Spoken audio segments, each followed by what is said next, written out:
Hello, this is a single slice taken from a large ovarian tumor mass, and we can see here from the centimeter scale that this is the 12 centimeter mark, and the maximal dimension of this mass is significantly larger than 12 centimeters. This mass appears to be partially cystic and with also some solid areas. I'm going to turn this around so that we can have a look here at the serosal aspect. And the serosal surface is still relatively smooth with no obvious tumor masses. Here is the opposite surface, and we can appreciate here that there are some solid areas, which is not a good sign in the context of ovarian epithelial tumors.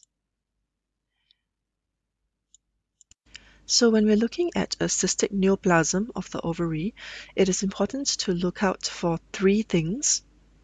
One is the nature of the contents of the cyst locules, and the other is for the presence of papillary or solid areas, and of course also involvement of the serosal surface. Let's take a closer look. And first, let's focus on the cyst locules, and we can see that in some of these cyst locules there is this kind of fluffy whitish material, and this actually represents thick mucus material. We can see this slightly better on this surface. So this is a clue that we may be dealing with a mucinous cystic tumor of the ovary. And as for the other aspect, we want to look for solid areas, and we can see some solid areas here, which suggests that this is not just a simple mucinous cystadenoma. It is likely to be either at least borderline or malignant. And the more solid areas there are, the more likely it is to be malignant.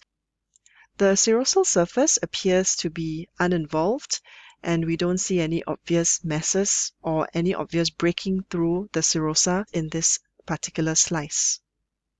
So the diagnosis here is mucinous cystadenocarcinoma or mucinous carcinoma of the ovary. Mucinous because we can actually appreciate the mucin contents, and carcinoma because of these large fleshy solid areas. Mucinous tumors are primary ovarian epithelial tumors, and they derive from Mullerian epithelium, the three major types being serous, mucinous, and endometrioid. So here we're looking at mucinous carcinoma, and these mucinous tumors range from benign to borderline to malignant. So we're looking at the malignant end of the spectrum here. And mucinous carcinomas are usually unilateral. They are composed of rather complex glands which are back-to-back without much stroma in between. Sometimes they even form complex cribriform structures. And of course, the lining epithelium is still mucinous, but there is significant nuclear atypia. And in this area, we can see quite a few mitotic figures. There is stromal invasion, which can be expansile in the form of many back-to-back glands, or it can be infiltrative with single irregular glands infiltrating into the stroma.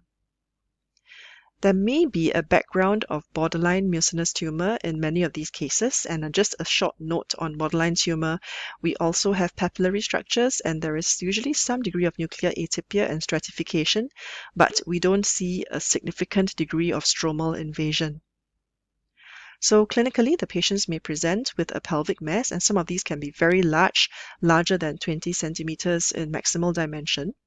Generally, the prognosis for mucinous carcinoma is good, and in particular, if there is expansile invasion rather than infiltrative or destructive type of invasion, the prognosis is even better.